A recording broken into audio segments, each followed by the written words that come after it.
Hey everybody, we're back, and it is episode number 46. Oh, it's 46. That's right. I was going to say 47. 47? No, Yeah. It's 46. 46, sorry. Let me double check. Yes, it's 46. Okay, cool. Me and my peanut of a memory. I literally wrote it out right now, and I'm like, wait, what? No, which one we're on right now? Oh my gosh. Anyway, welcome back, guys. What's up? We are trying to stay in good spirits because this is post-election. And I know a lot of you guys are feeling anxious and scared and whatnot, as are we. That's why we made our TikTok the other day. And it was so nice to hear from all of you guys to say that you resonated with what we said. And we do mean everything. We did mean everything we said, which is you're not wrong for feeling angry, upset, sad, scared, terrified, whatever emotion you're feeling. And we are here for you. And if we can give you a little bit of reprieve by coming here and watching our podcast, then our work here is done. That's what I was just going to say. Yeah. Hopefully we can provide some of that reprieve. Yeah, absolutely. You know. And so, but we do want to start out by saying we lied. So it's not a bad lie. It's a little white lie. We said we were only going to do a part 1 and part 2 of advice. Oh yeah, for sure. But because you guys are feeling a little scared right now, and like, let's just get back to parenting. So like, we're just gonna do a part 3. Yeah. Hope that's okay with you. Like we said, we had like over 80 submissions for advice. And some of them overlapped. And so we didn't cover every single one of them. We just covered one that kind of encompassed all of them. But we thought, let's just do the third one. We weren't going to, we were going to do all of our answers on Instagram or TikTok. And we just thought, oh man, everybody's hurting right now and everybody's sad and whatnot. So like, we're just going to answer a couple more, and whatever we don't get to, we will definitely do on social media. Yeah, but I promise this is number 3 and we're not going to do a number 4. That is a promise. Okay. So, but yeah, how are you feeling post-election? I'm good. I mean, I just think about, I'm just happy my family is safe. I'm happy that everyone's healthy. You know what I mean? And we're good. Yeah. Yeah. Yeah. I'm not gonna lie. I was a wreck for 2 days.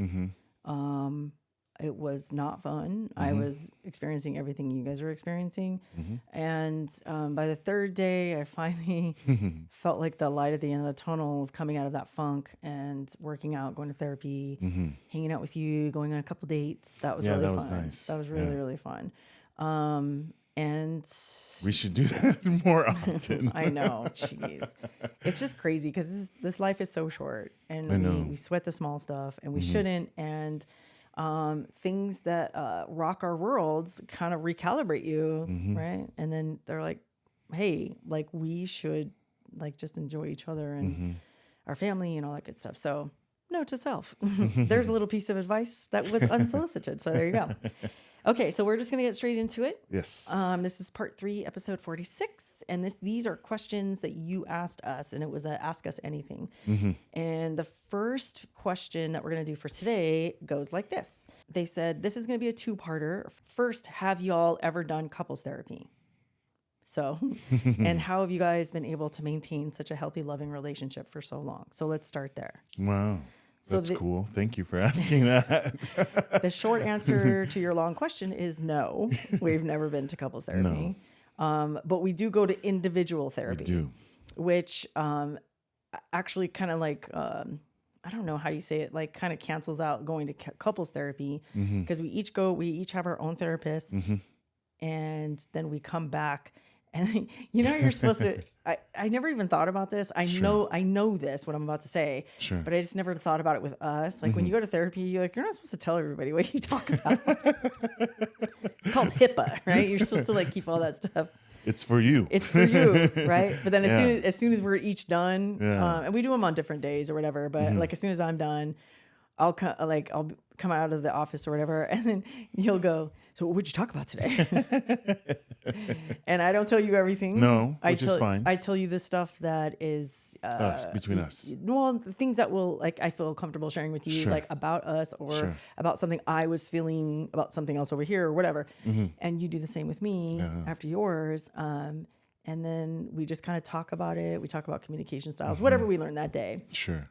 Yeah. Yeah. The exercises Yeah. and the homework that they give us. And to be honest, I feel so much better every time I go. Yeah. When I go, when I'm done, I feel lighter. And I feel like I have the tools to communicate properly with anyone, like you, the kids, you know, a stranger, you know what I mean, and work on my personal, you know what I mean, defense mechanisms, because I know I can be super defensive sometimes in conversations. So it's awesome. Yeah, and I'm just speaking from my own personal, 100% personal opinion. Yeah. And we know that not everyone can afford to go to or have the means to go to therapy. So we do understand that is a privilege. But it just started last year for me and just this year for you. So it was a long time that we too could not either find the time, the means, or both, you know? So we get it. But that being said, we haven't been to couples therapy because we do our best to communicate with each other. And I think also too, like, we're so opposite that we complement each other.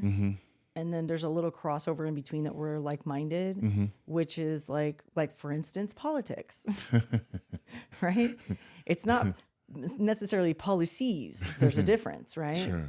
But it's the politics in that we believe in being kind and standing up for people who can't stand up for themselves, and you know, equity, not just equality, stuff like that. If we didn't see eye to eye on that, we would not be together. So those are the things, you know, that's one example of us talking about things, making sure we're in alignment morally. Right. And, you know, I think the reason why we're still together is because we actually care about each other. This is not, in this relationship, there's not a dictatorship, right? Oh, sounds like Noel wears the pants in the family. What the fuck does that mean? I can wear pants and I can wear a skirt. I can wear underwear. I can wear whatever. You know, I never understood that saying. Sure. Just because I'm outgoing and confrontational doesn't mean I wear the pants in the family. You know, it's always the quiet one you got to worry about. No, but we try to see things equally. Yeah, we always do our best to communicate. We try, at least we try. Yeah. You know? We don't always make it. No, we don't always, and it's not always the best. Oh, I communicate all right. It's not always kind. But I you know, I'll be honest, right? When there's disagreements between Noel and I always know in the back of my head, all this is, or at least I always tell myself, all this is just a disagreement. That's it. Whatever's said, It's temporary. Yeah, whatever's said, whatever's communicated between us is just because the emotions are high and it's heated, you know. And we don't mean it. We don't mean it because we're gonna fix it. We're gonna figure out what the issue is. You know, we're gonna get there. Because we're gonna get there, and everything's gonna be fine. I always tell myself that every time. Even at the very beginning, I see it coming. Boom! I tell myself in the back, it's fine. Yeah. This is just a disagreement, and it's gonna end. It's not gonna last forever. I'm thinking this motherfucker's gonna pay. I'm gonna make him pay. He's gonna pay dearly. No, I'm just kidding. What if I was like that? I don't think we'd be together. And it just trips me off because some relationships are like that. I know. That's cuckoo bananas. I mean, that's I don't know. crazy. So it's going to be 32 years. It is. That's crazy town. It and then is. next year's our 25th year anniversary. So I we've been know. together 32 years and then married 25. Right. Almost 25. That's crazy. I know. But that's how we get through this. Yeah. Is it easy? No. No, it is not. It sounds like it, like the way I'm explaining it, but it's not. No. But I, you know, like I said, in the back of my head, this is temporary, and I always know. Since we've been together, I always known this is the one. So, yeah, this is. I always knew that from the beginning. So I said, this is the one. So I'm. All relationships aren't perfect, right? Yeah. It's always, it's like, I think we said it before, sometimes it's 80-20, sometimes it's 90-10. And if you understand that, you're able to communicate in a way where it's okay. You know, I can take it. like I know you don't have it right now. I'll take the rest of it, right? Whatever that may be. Yeah. You know what I'm saying? I always think that. I've thought that since the beginning. Yeah. So those things, are always in my mind. I think also too, like, we've committed to learning and applying what we've learned. Yeah, right? Things that work, things that don't work, things that need improvement, things that are fine the way they are. Yeah. Like, So true. for instance, like, like I used to get so mad I would jump out of the car. Or that's not a joke. That's not. And then we said next time, that's probably not a good idea, bud. That's probably not the best decision to make. Oh, so did I say it was a moving car? I forgot to mention that. So if we get to this point again, we cannot do that. It took me a couple more times to get that because I did it several times after that. No, that's a true story. So stuff like that. Yeah, stuff for like sure. that. For like, sure. Because I've talked about it before. Like, I have like childhood trauma and stuff like that. So like my first instinct is to fight, like physically fight, right? And never with you. Like I've never, and I know the reason why I never did is because I just love you so much. Like I don't want to go there with you, like ever. Or flight. So I chose flight out of a moving car sometimes. When I was 9 months pregnant with Jason, I took off running barefoot. 9 months pregnant at night. I was so mad. I don't even remember why I did that, but I don't. But I used to get so heated. And of course, I'm hormonal. And I'm super young. And I'm like, and this is all dumb shit in my 20s, right? Like after that, it was whatever. But I'm just airing out my dirty shit. But so we've never been in couples therapy, but we've always learned from our mistakes. Yeah. We always know that at the end of the day, it's you and me, kid, that kind of thing. And that's why it's lasted so long, because it's worth fighting for. Yeah, exactly. Yeah. Exactly. It's so easy to quit. So easy to quit. Yeah. But we never have ever said we're going to break up. No. And we've never said we're going to divorce when we're going to fight. No. Because those are things you can't unsay. Yeah. Right? So there's a tip. Yeah. What I just always knew, it's temporary. Yeah. The fight is temporary. It's temporary. Right? And honestly, 100% of the time, it's miscommunication. Yeah. It's, I thought you were da-da-da-da. And you're like, I didn't even say that. What are you talking about? And like, well, you looked like you were going to say it. Dumb shit like that, right? You don't have to say it like that. Yeah. What do you mean by that?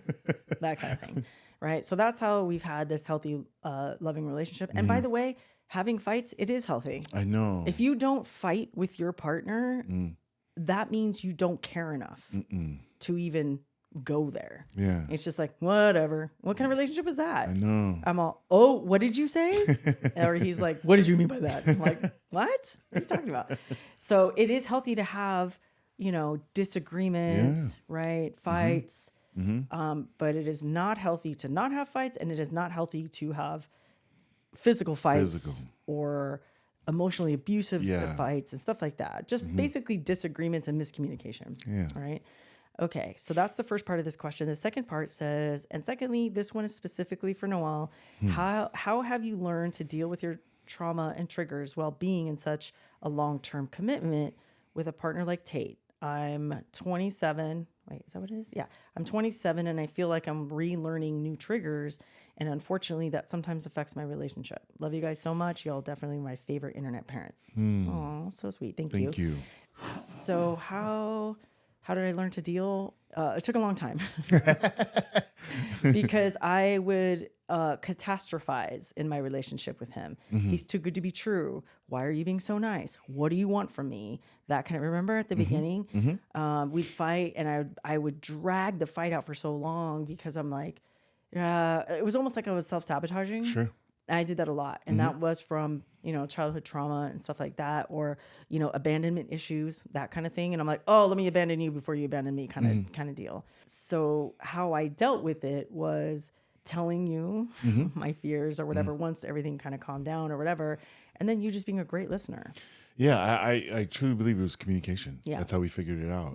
Because it took us a while because you're so sweet. You said it took us a while. No, it took me a while, a long while. And then you add kids to that. And then I was cuckoo bananas. I was like, oh my God, I love this little human being so much. Like, I remember I used to tell you, like, I used to cry so much after Daison was born because I was like, and I will tell this to everybody, she changed my life.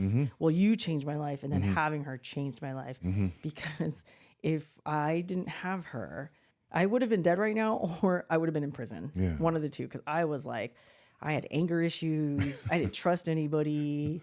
Like, my temper was crazy, right? And then it was just crazy. It was a lot for me. So the triggers and the traumas, when they would arise, I didn't deal with them very good. Sure. Until I started talking to you about stuff. But then here's how I actually did it.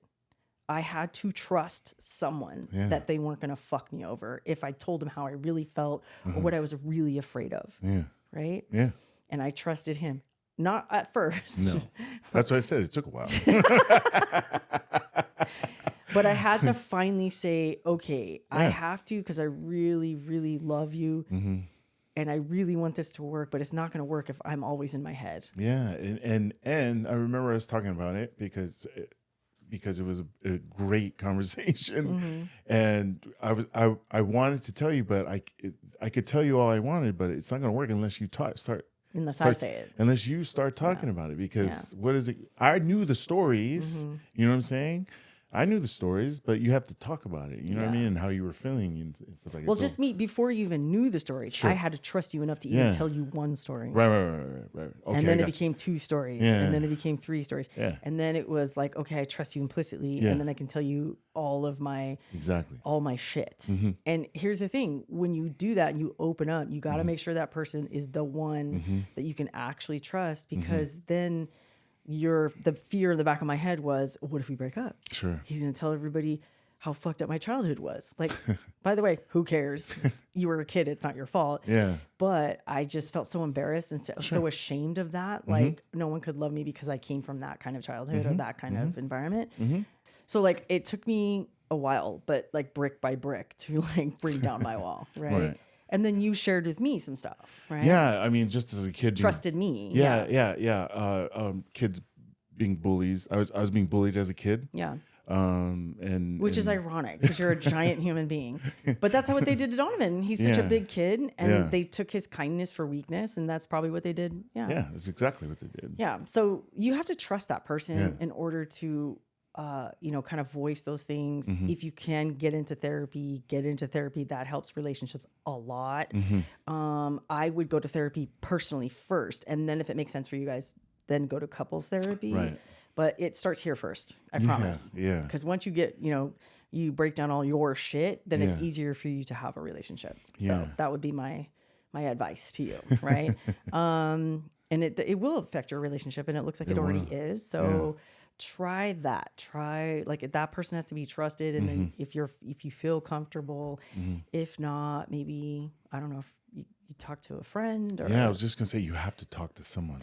And and that's how we've lasted so long. It's mutual respect, right? Our love for one another, and communication, effective communication. Okay.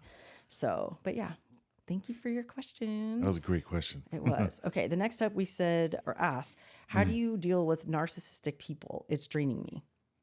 That's easy. You don't. You don't. And I'm being facetious, but I'm kind of not. No. Because you can't change the minds of people who don't want their minds to be changed, and they're like standing 10 toes down in the sand, and they're like, I'm not moving. This is my shit. Yeah. Then you say, okay, it's not my shit, so peace out. Yeah, I'm out. So that's how you deal with it. And listen, this is a perfect time to answer that question, because the leader of the free world is going to be, or is a narcissist, right? And all the people who follow him are narcissists. So it's like, I don't want to say all of them. Some of them are just uneducated, misinformed. You know what I was telling my friend the other day? I was telling Tanya the other day. I think all these Trump people who follow him, they are looking for something, right? And I equated it to, it wasn't Tanya, it was Miss Ross. I was talking to Miss Ross. I equated it to it like a gang, right? When you're growing up and you have nothing, or nobody's respected you, or you feel like you're not being heard or seen, right? In like a neighborhood that's maybe low socioeconomic neighborhood, then a gang comes along. and you see that they love on their people. They're loyal. They'll give you everything you want. They'll protect you, this, that, whatever, right? You're getting what you don't get. Yeah. Yeah. Then all of a sudden you have an allegiance to someone who is not a good person or is not leading you down the right path. That's what I equate it to. Oh. That or recruiting into a Scientology. They always prey on the people who are in need emotionally, right? Maybe they have no parents or whatever, or a bad relationship. And so they prey on them and then they suck them in and then they fill their head with all this propaganda. And then all of a sudden they're like believers, right? Sure. So that is going back to your question of narcissistic people. They kind of, but not really, I guess. I ran around the block to go next door. But narcissistic people, they only care about themselves. Yeah. So if this person, or you said people, so I'm assuming it's a couple people. So that kind of leans, that I'm leaning towards family members maybe, right? Or your friend group. Yeah. All they care about is themselves and their agenda. That's it. And no one else matters. Nothing else matters. Yeah. You're not going to change my mind. Yeah. So, and then we see that a lot, right? We see that a lot with the LGBTQ plus community, right? They have parents who just, don't want to listen. They don't believe you're doing the right thing by being gay. You chose to be gay, right? Right. Those are, in a sense, narcissistic people. They just only care about themselves. They don't see the bigger picture, and they don't look at others before they look at themselves. Does that make sense? Yeah. So the long answer to your short question is you don't deal with them. You can love on them from afar if they're family members or people that you really care for. But if they are bringing no value to your life and they don't even want to have an open conversation, you don't need them. You just get out of there. Yeah. And here's the thing. Narcissistic people, when you cut them off, they go, how dare them? Don't they know who I am? Like, I'm the best thing that ever happened to them or whatever, When I cut off family members, whatever, they'll be back. They'll be back. Have I ever went back? Nope. Right? So you don't have to deal with narcissistic people. Go find your tribe. You know the old saying, hey, your vibe attracts your tribe, right? You got a good vibe and you're just like, hey, peace, love, everything. You're going to attract those kind of people, right? And if you are that person, but you're in the center of a narcissistic tribe. Yeah, you're not going to be able to see any other good vibe people. Yeah. Man. Get out of there. Yeah, exactly. So you can see the good vibe people. Exactly. Man. So keep it pushing is what I'm saying, right? Yeah. Okay. I hope that helps. Yeah. Okay. All right. Next up, we have someone asked, do you have any advice on first year living with your significant other? Love you guys and the pod. Awesome. Thank you very much. What are your tips for the first year living with someone? I.e. me. Because they said significant other. Yeah. First year living. Like we talked about earlier in the podcast, communication. Communication was key, man. Where do you want the sofa, babe? Yeah. Where do you want the bed at? He's like, this looks good. Yeah, no, it doesn't. No, it doesn't. So how do you fix it? Where would you like it?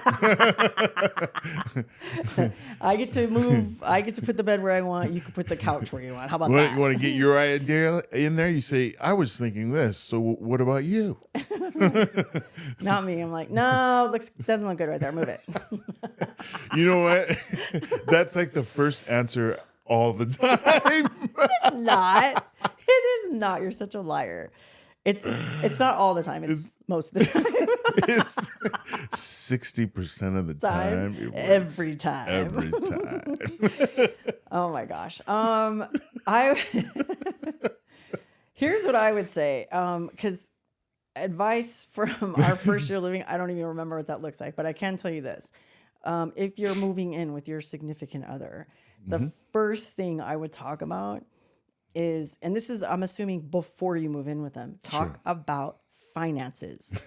If you don't talk about finances, that's going to be a huge contention point. And what do I mean by that? What do I mean by that is who's paying what and who's taking care of what bill. Because at the crux of every fight when you're first starting out is money or not enough money, right? So, and that's where the communication comes in. Yeah. It's like the lights shut off. Did you pay the light bill? I thought you were going to pay the light bill. It's not my turn. It's your turn. That kind of shit, right? So you need to line item out all the expenses before you move in. And if you're moving in with like, let's say, like you're moving with your parents and your significant other, then you have to have a 3-way conversation with your whoever's house you're moving into plus your significant other. So that would be my first thing. Yeah, that's good. That's a great point. So yeah, you got to know and got to see that it's fair. It's like 50-50, right? You pay this, I'll pay this, right? The other thing too, and this sounds so dumb, but it's so fucking true. And if you don't believe me, move in with someone and don't talk about this and see what happens.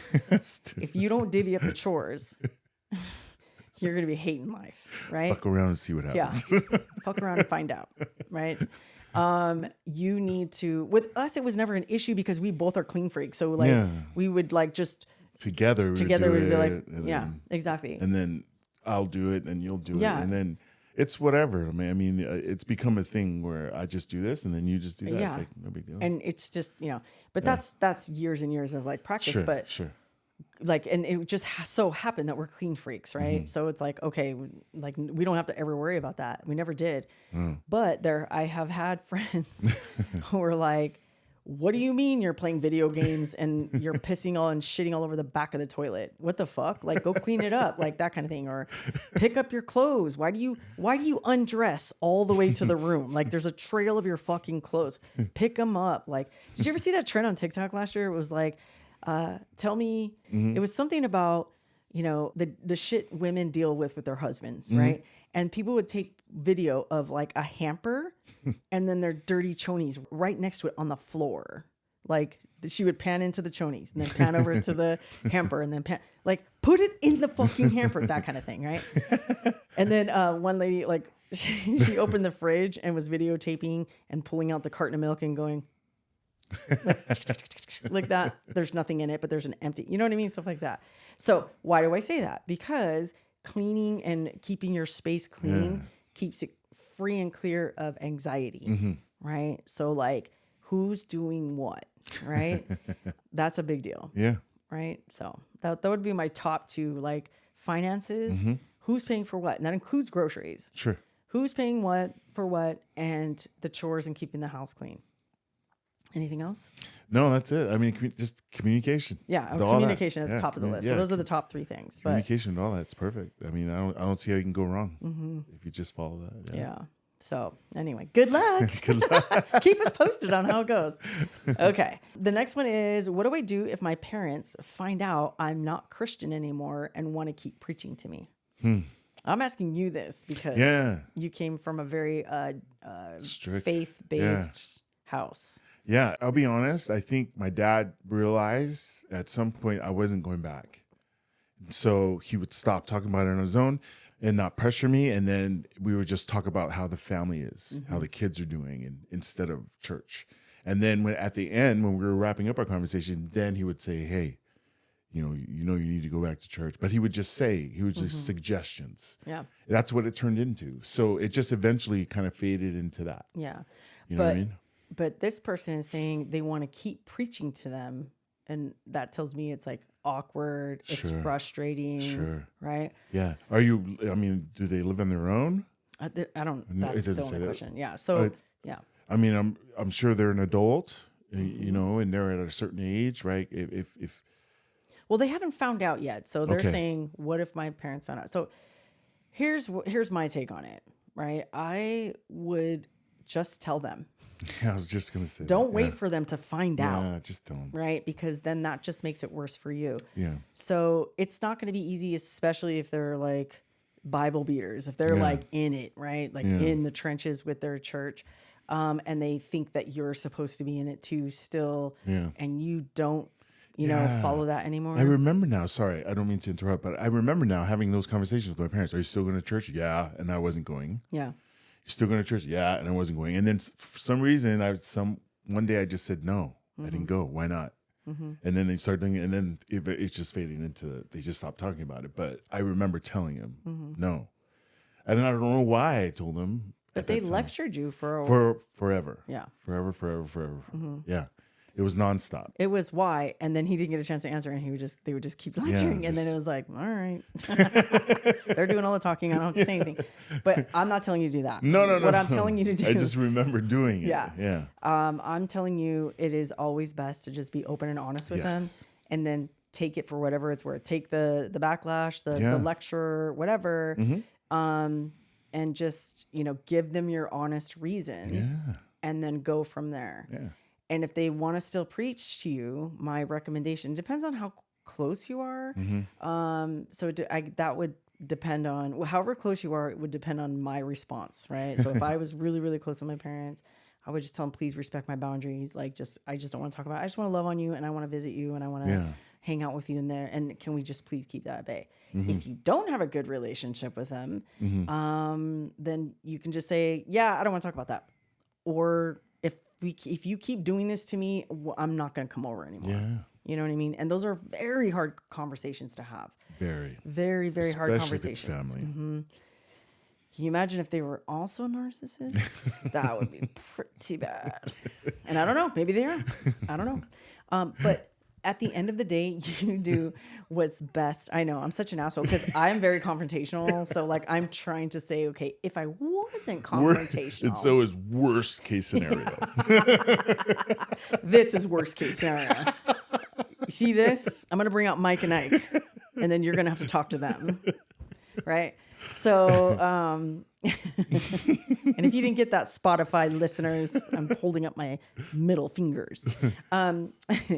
So it is like, for me, I'm very confrontational. I've had these conversations with, family members, that were diehard Christians. And I went to Catholic school and I would get in trouble because I would be like questioning everything that they're trying to indoctrinate you with. We need to pray to Mary because she gave birth to Jesus. Well, why are we praying to her? Like, Jesus is the one that worked all the miracles. Go to the principal's office. Fuck. That kind of thing. So if I were you, I would have an open and honest conversation. And then you just rip the Band-Aid off. And then good, bad, or indifferent, you already know, like prepare in your mind the worst that's going to happen. Sure. But hope for the best. Yeah. And also, this is the number one thing. Do it when you feel safe. I was just going to say that, and I would add to that. It sounds like it's time to do it. Yeah. If this is the question you're asking us, it's like now. Like, I can kind of hear the fear in this question too. Like, no, for real, what if they find out? Yeah, it's like now is the time to do it. Yeah. And what if they find out? Just kidding. I'm just kidding. I get really weird in like weird conversations. But it also has to do with like, are they going to kick you out? Do you live at home? Like, so do it where you feel safe, or fake it till you make it out of the house if you live at home, kind of thing. Like he did. Yep, I'm going to church, whatever, or and just endure it. But no, all kidding aside, do it if you're in a safe environment. And then if you feel like you are in a safe environment, it is time. It's time. And just be yourself. Yeah, because you're gonna regret pandering to someone else, their wants and needs and whatever, because you have needs too. Okay. So hope that helps. Keep us posted. Please. Okay. All right. Next up we have, I would love to start my own business, but I'm having trouble trying to figure out how to start. How to start? I think, because the way we did it, remember, we have to believe in something. Yeah. That was the very first part of it, for us to believe in something, this thing that we're doing, this product we're trying to sell per se, right? Like it was the belief of it, and what it can do, Yeah. So like, here's how I think about it. Like, let's just say you're selling a widget, whatever that is, right? Sure.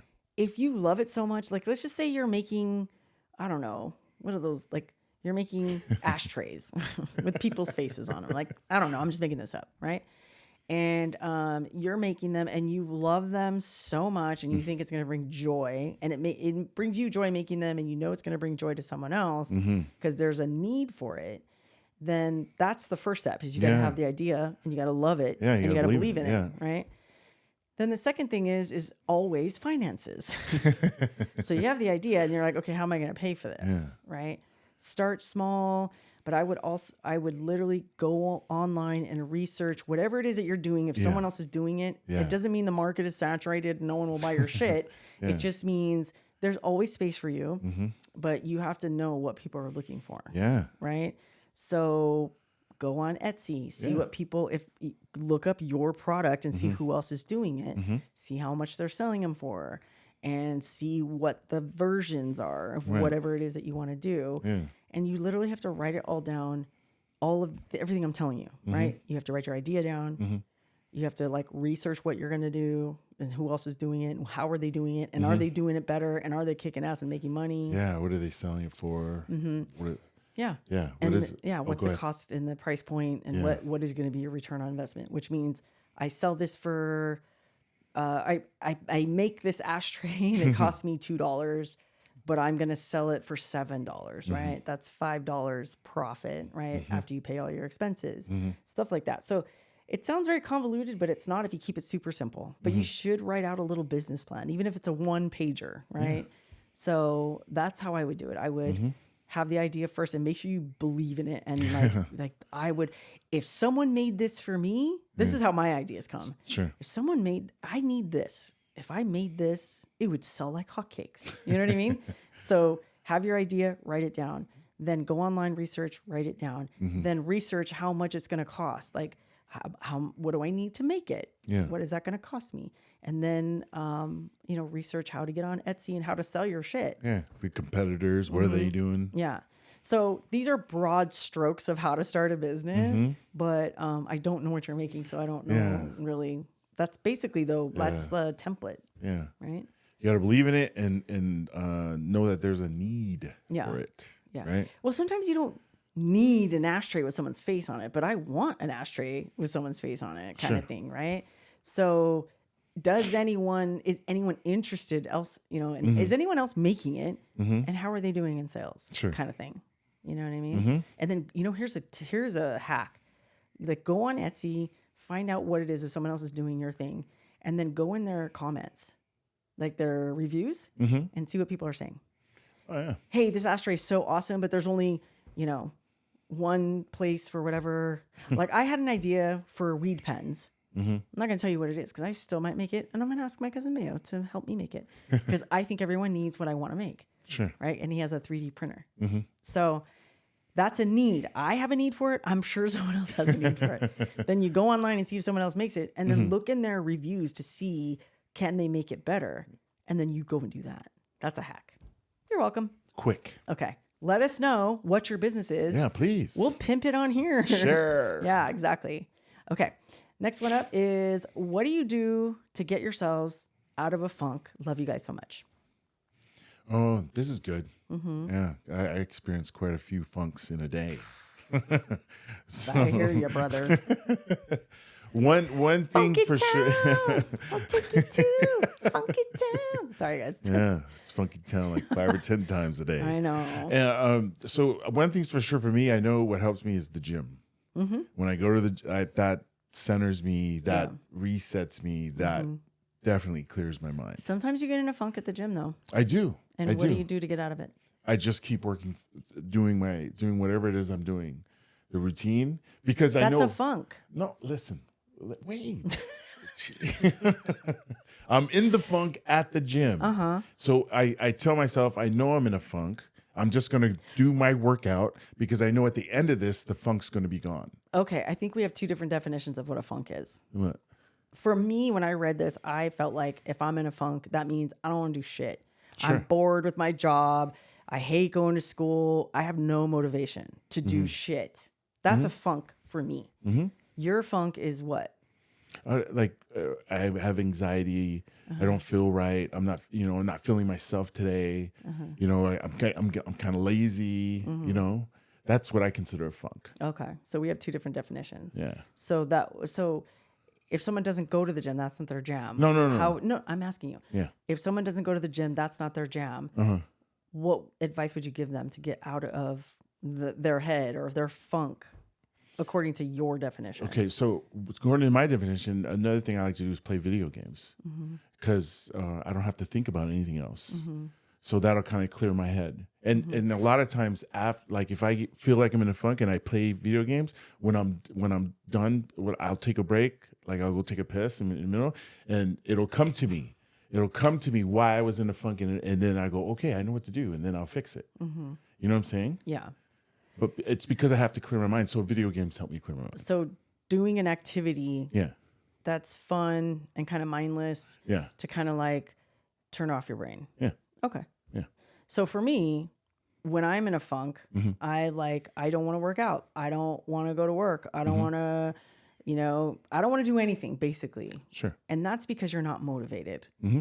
Okay. Nothing is like firing you up. Nothing's challenging you. Nothing is like, exciting. Yeah. You're bored. Yeah. That's how I see it. I know your definition is different. Yeah. That's how I see it because that I get into a funk.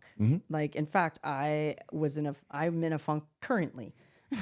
I need a new challenge. I am bored. Remember I was telling you yesterday? Yeah. And so, I don't know, maybe I'll do something I've never done before. And I'm known for doing this. Sure. If I get a thought in my head because I'm bored and I'm unmotivated, I'm in a funk, I'll just go, I'm going to go try that. Yeah. That's how I got my financial licenses. Yeah. I'm dyslexic and count on my fingers. And I'm like, I could be a financial planner. Who can't? What the hell? And it's because I was bored, unmotivated, right? Sure. I was like at the top of the game at my job, and I was nothing was new, everything was boring, la la la, whatever. And so I did something crazy, right? And then now it's like everything's going great. I love our life, my life, everything's awesome. But I'm very competitive, and I don't feel that I need to scratch that competitive itch right now. So I don't know what that looks like, but stay tuned. I'll let you know. But going back to your question, how I get out of a funk is I find a challenge, or I find something that's going to motivate me, or doing something that I've never done before that I'm going to have to actually work at. Right. You know what I mean? So, and if you're not motivated, perfect example, Donnie Dumps, right? Didn't know what he wanted to do for school. He was in a big funk. He was just like, all right, I'm going to do this every day. I said, okay. He was really scared. We gave him a gap year. Yeah. And then I said, ding dong. I rang the doorbell and said, your time is up. What are we doing? You're either going to get a full-time job, or you're going to go to school, or you're going to do both. Right. Like, what are we doing? Right. And he wasn't motivated by anything. He was in a super big funk. And then after exploring things and talking about it and researching, going online, we came up with the culinary school. Yeah. Which, by the way, he didn't get in. We're so sad. Okay. But it was a very concentrated, only 35 students were allowed in. He didn't get in. But we have a plan B. Yeah, he still has an opportunity in January. If someone drops out of the class, they might pick him to come. Yeah. But we're not waiting for that. No, I'm just saying. No. I know. We're not waiting for that, though. Mama had a plan B. So we are going, he's already been researching colleges, like culinary colleges. This is like a culinary certificate program within a junior college. Sure. Right? We're going to go to a real culinary school. I'm going to pay out the ass for it, and we're going to do it. And so my whole point in saying is he wasn't fired up about anything until we started talking about cooking, because he loves to cook. Sure. And it didn't dawn on him that he could make a career out of it. Yeah. So that being said, you're in a funk because you're not motivated. Yeah. What do you love to do? What do you wish you could do if you had the time and the resources to do? Explore that. And if you can't do it, do something adjacent so that you can get there. Yeah. Make sense? Yeah. I would love to still play basketball, but I know I can't do that. So I just lift weights and you know what I mean? Yeah, you do something adjacent. Yeah. But this person, I don't know, sounds young maybe. And maybe you're not. I don't know. Maybe you're in your 40s and you're like, I'm in a funk. And I'm like, been there, done that. But again, I think it's because they're bored. Sure. And nothing's challenging them and nothing's exciting, and people need goals or at least a pathway to like make their life exciting and interesting. Yeah. Right. I remember after the pandemic, when things started opening up again, I think I was in some kind of funk, because I remember I was talking to Dason, and she just said, Dad, you're just not fired up to get up in the morning. Like you have to, like there's something's got to fire, like you got to think of something. You have a purpose. Yeah. You see, exactly. That's exactly what she said. You don't have a purpose right now, Dad. Like you got to find a purpose, right? Something that fires you up, gets you out of bed every morning. Like she's all, start small and then do this. And so I was like, okay. So, and it worked, So there you go. Yeah. Find a purpose. Yeah. Because that motivates us. And what I do know too is like maybe your purpose is in philanthropy, right?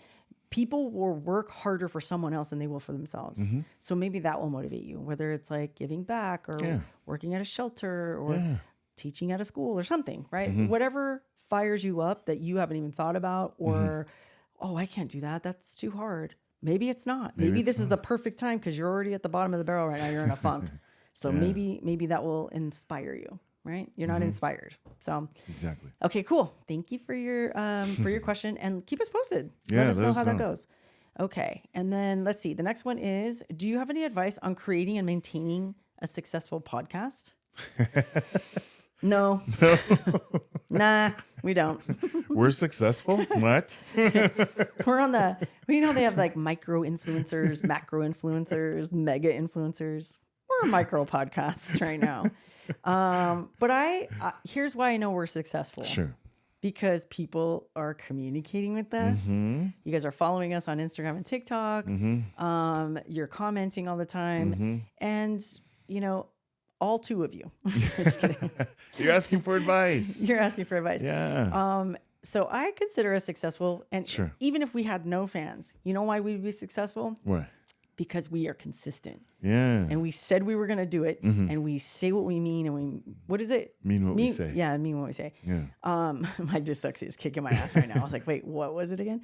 And we have been doing it successfully and consistently for almost a year because we're on episode 46. 46, right?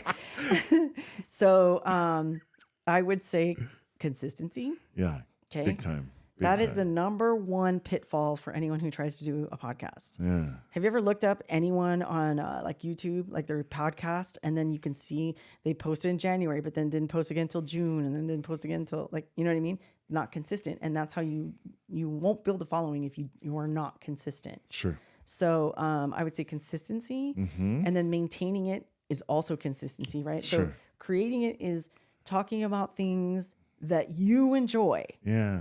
This is very important. Listen up. Don't do a podcast where you think other people will enjoy it and think you're funny or think you're wise or whatever, because you cannot maintain that. No. Right? That can only go so far. Talk about what you know and what you are passionate about, and you will find your community. Right? Exactly. So when we started this, right? I didn't know. Which, you want to hear the funny part? We talked about doing a podcast before Dason and Drew. Sure. We did. Sure. Right? Yeah. And then we said, hey, let's start it during COVID. Yeah. And then Dason and Drew said, we're going to start ours in COVID. And they did it, and they were consistent. And I was like, damn it. And then I'll be honest, I got scared, and I'm like, damn, what if we saw? So you can't let the fear set in, because at least one person will watch your shit. You know what I mean? And if your mom will watch it, right? But getting the idea down on paper or just even in your head, but it has to be something you are passionate about and that you know. Yeah, exactly. And that you can talk to forever. Yeah, you have a bunch of knowledge on it, a bunch of experience on it. At least that's how I feel. Yeah. Because that's the only way I can speak to it. Yeah. Right. If I've experienced it myself. Right. I can't fake that. Yeah, exactly. I don't know how to. So like every single one of like more than 80 submissions for advice. Sure. And we were laughing, and not at you. We're laughing at us because we're like, God damn, we've done all of these. All of them. We've had every Been single, there, everyone. Been there, done that. But that's why we can talk about it, right? Yeah. Also, too, I've heard Drew say many times, which is very true. Yeah. If you can talk for an hour by yourself, you're going to be good. And you couple that with being consistent, you're going to be good. It's gonna be great, and people are going to enjoy it. I mean, think of all the podcasts out there that are successful right now, and you're like, how do these guys get paid to do this? Like Dason and Drew, their shtick was being sisters and talking about things that they know. Yeah. And that's why they have a successful podcast. Right. Right. So they have a successful podcast for sure. What does that mean? No. It's compared to us. Oh, I don't compete with them. They wouldn't be here if it wasn't for me. Just kidding. I'm the ultimate winner. Just kidding. Just kidding. Relax. Come on. Okay, so that would be my top two. For sure. Right? Yeah. Just your idea of your podcast has to be something you know about and you're passionate about. And you could talk for hours and hours by yourself about, even if you have a partner. Yeah. If you yourself can talk on camera for over an hour, you're going to be just fine. Right? And then being consistent. Those are the top two. That's it, man. Okay. You don't need any of this fancy shit. You don't need any of this. I'm a perfectionist, and I have money to buy this stuff. So if you're just starting out or you're a starving student, your phone, a tripod, it's got it all. You're good. Don't even worry about it. Right? Okay. Hope that helps. Let us know if you start a podcast. Yeah, please. Okay. And then this one, I think we might have, this will be the last one. Okay. This one says, I'm in my 20s and I am at a career impasse. Ooh, wow. What should I do? Wow. You told me this earlier before we started, and I wasn't sure what that meant at first. Oh, impasse? Yeah. And then you clarified for me, and then I go, wow, I've been there. You guys want to hear something funny? He goes, impasse? What does that mean? And I go, oh, it's like when you're in a fork in the road and like, you don't know, like, it's like a hard decision, you know, it's like a Sophie's choice. Like, I'm in this job and I love it, but they don't get paid very much. And then there's this other job that pays you a lot, but you're going to be miserable and have anxiety and be overworked. Right. And he goes, oh, okay. Yeah. And then I was like, And then I was like sitting there going, does it mean that? I go, wait a minute. No, I was thinking of quandary.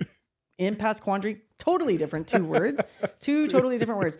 What the fuck? And I go, wait, no, that's not what it means. And then I started telling him, I think it means when you have no other options, you've met the end of the road. Like, for instance, if you're in a job and like I was telling you about me, I was at the top of the game. I was fucking bored. There's no other, I can't make any more money. I'm tapped out. I'm topped out. Can't make any more money.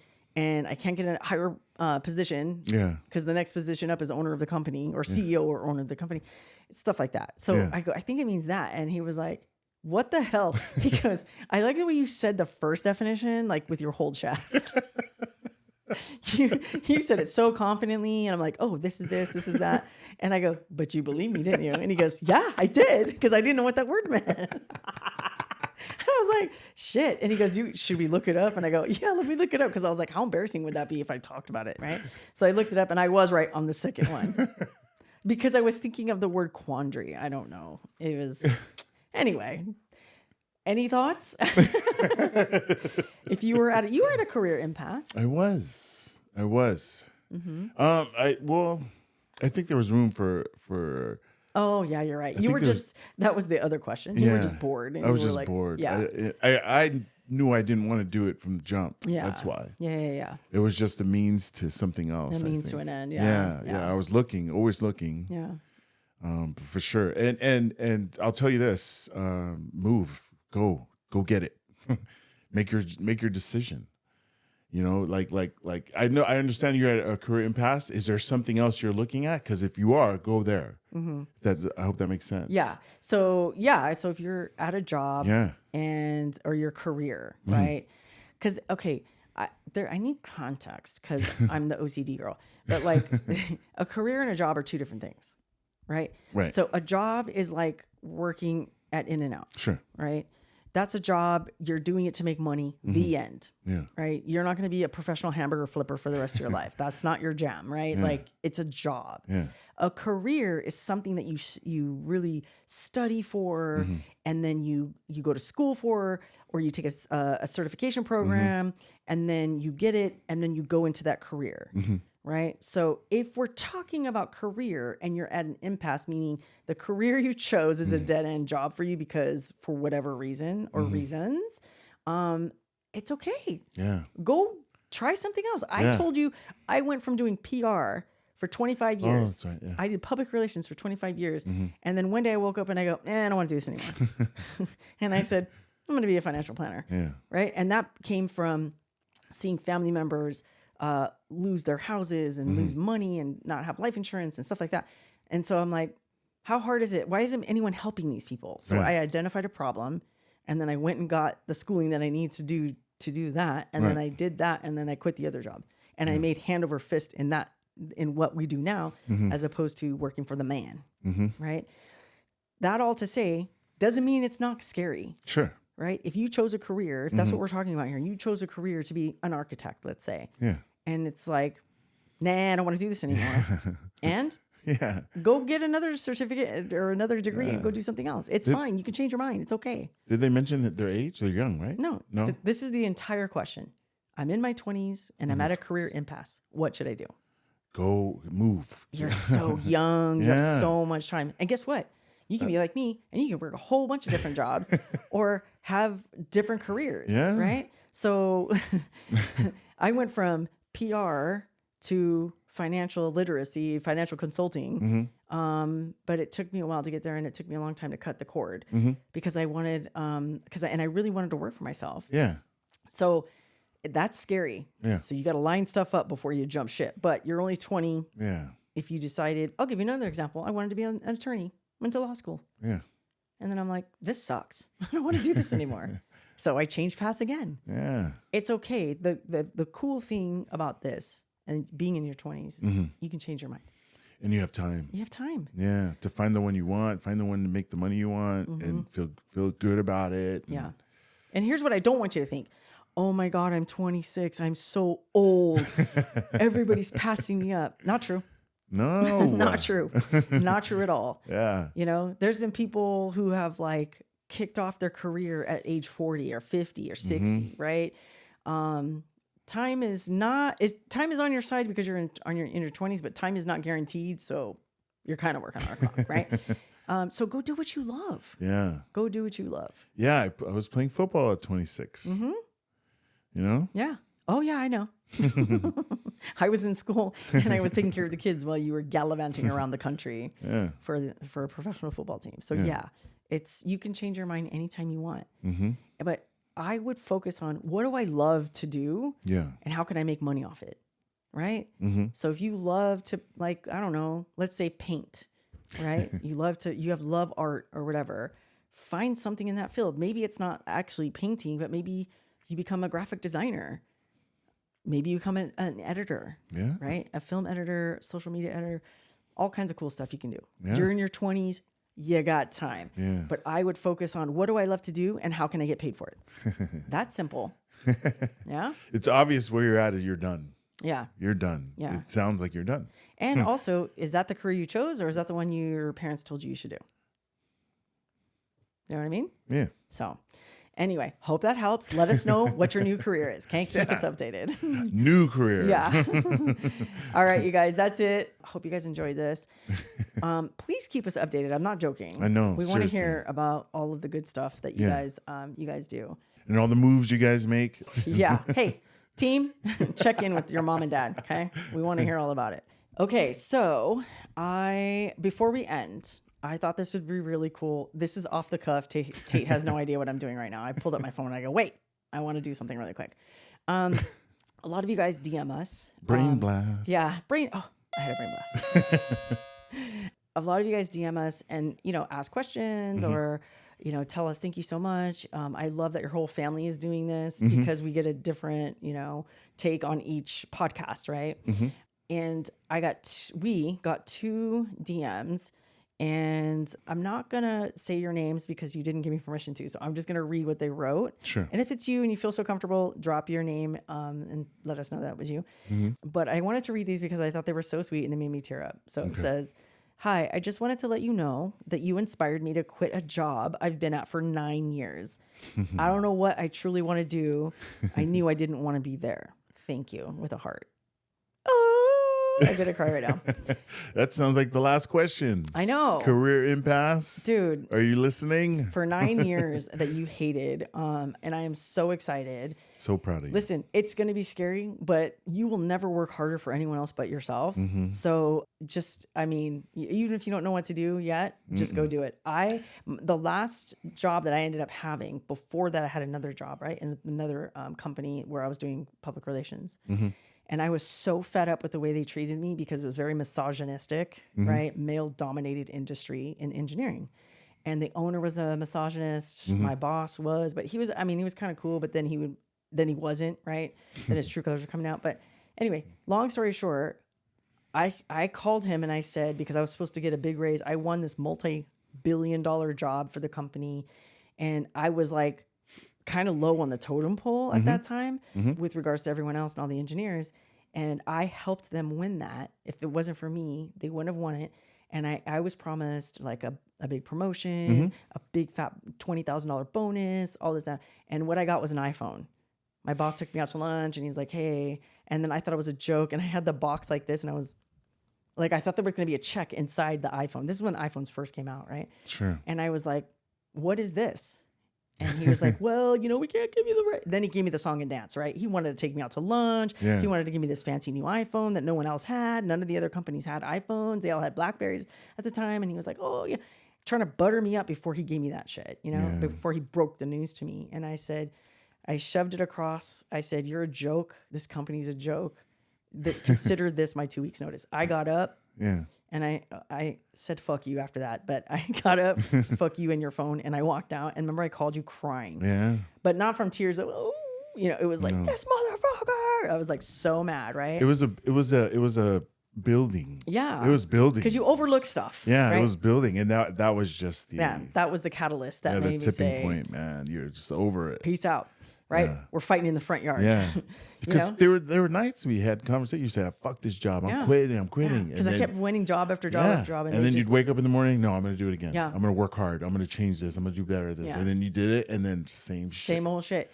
And then I found out, fun fact, I found out later that the raise they were supposed to give me, they hired a guy. Yeah. And gave him anyway. An engineer. Yeah. They already had 50,000 of them. Yeah. Another one. And guess what? Didn't bring in one job, was fired 3 months later. And by that 3 months, I was already gone too. So, But you left to something way better. No. My point in telling you guys this story, and to the person who DM'd us this, okay, left a job after 9 years, and you don't even have a job yet. Maybe you do now, but like this was last Wednesday, right? You don't even have a job yet, and you said, "Fuck it, I'm out." Yeah. Because you were inspired by us. So the reason why I told you that story about me is because I quit and had nothing. I did not have one job lined up, right? And in fact, I said, this is my 2 weeks notice, and I never showed up to work again, and I still got paid. Because I was like, I give you 2 weeks notice, I'm not going to work, whatever. And so my point in telling you that is I believed in me, and I knew I was scared, and I quit right then and there, but I didn't care because I knew I was going to find something. And when the word got out in our industry that I was leaving that company, my phone was blowing up. Please come work for us. I don't think it was 24 hours. It wasn't. It was. I was like, I'm not even joking. I don't think it was 24 hours. No, honey, it was like 4 hours later. Yeah. One person, and I confirmed it because I was still angry. I was like, fuck yeah, I'm leaving. And then that person told another person, and then it just spread like wildfire. Why am I telling you that? Because sometimes when you're in a job that you're not ready for, that you don't like anymore or whatever, and they're taking advantage of you, and you've just like loathed it, right? You forget how awesome you are. Yeah. You forget how much you put into that and how, you know what I mean? So I'm telling you this right now. I love that you did this, and I know you're going to land on your feet because you're a badass, because no one does that because they're too afraid. Yeah. Because by then they already got their thumb on you. Yeah. Supposedly. Yeah. They already got their thumb on you, dangling that carrot. Yeah. You're not going to leave. You're not going to leave. You're comfortable. So believe in yourself. Yeah. Because that's what you did. And I love this for you. And I'm wishing you, both of us are wishing you all you're going to do the great best. things. You're going to do great things. So really keep us posted on this one. You're going to do great things. I promise. Okay. And here's the last one. Put in my 2 weeks today at my awful job, and I'm really nervous. I don't have anything lined up, and I'm broke, but I'm tired of being treated poorly and leaving it and having it mess with my personal life and my mental health. Wow. I need advice. Okay. Was it stupid? Was it a stupid decision since I don't have anything lined up? I don't know. And it says, I don't know who to talk to. I can't, tell my dad either, because he will just tell me it was dumb and be disappointed in me, which I really don't care about. But I need some kind of parent figure to help me out right now. My girlfriend supports me, which I'm so grateful for, and I love her so much. I'm just scared I did the wrong thing. And no, you did not. And this was on November 4th. Okay? You did the right thing. You did the right thing. You did the thing you're supposed to do. For the reasons I just told you right now. Yeah. That's badass. And in your gut, right? And we believe in you, and you did the right thing, because I don't think any parent in their right mind would encourage their kids to stay somewhere where they're being mistreated. At least we wouldn't. Yeah. Not to dig on your dad. Yeah. He has different views on that. Maybe he's old school. There's a lot of parents out there like that. Sure. But for us, case in point, right? My dad too, right? My dad would always be gooped and gagged for me to go to visit him and go, oh yeah, I quit my job. Where are you going? I don't know yet. Huh? He just couldn't fathom it. He was like, well, what are you gonna do all money? And I was like, I don't know. I have savings, I have a little bit of savings. I don't know. Like, you know what I mean? But he was always gagged. And after a while, he just came to admire it because he was like, damn, I don't have the balls to do stuff like that. I'm too scared to do shit like that because he was. Yeah. So my point in saying, sweetheart, you did not do the wrong thing. Mm-mm. You did what was best for you and your mental health. And boy, do I know that. Yeah, because your mental health is worth more than that job. My mental health was so bad. My hair was falling out, but I was still winning jobs. I was still kicking ass. Still showing up to work on time. Still showing up and kicking ass and taking names. But at what cost? Yeah. My mental health was shit. I thought I had a heart attack like 3 times. Like it was just so bad. Ulcers. I have 13 ulcers to prove it. Good times. It's not worth it. Because listen, you will never be on your deathbed and wish you would have worked one more day at that awful, awful job. You're gonna say, "Fuck! I should have went and been an actress. Earlier. I should have wasted time there." You know what I mean? I promise you, you did the right thing. You did the right thing. And that, you know what? Manifest. We're gonna manifest for you. But the universe is gonna bring you everything that your heart desires. Just keep believing in yourself. And kudos to your girlfriend for holding down the fort. Yeah. Okay. And kudos to you for advocating for yourself 100% at that freaking job and saying, I'm done.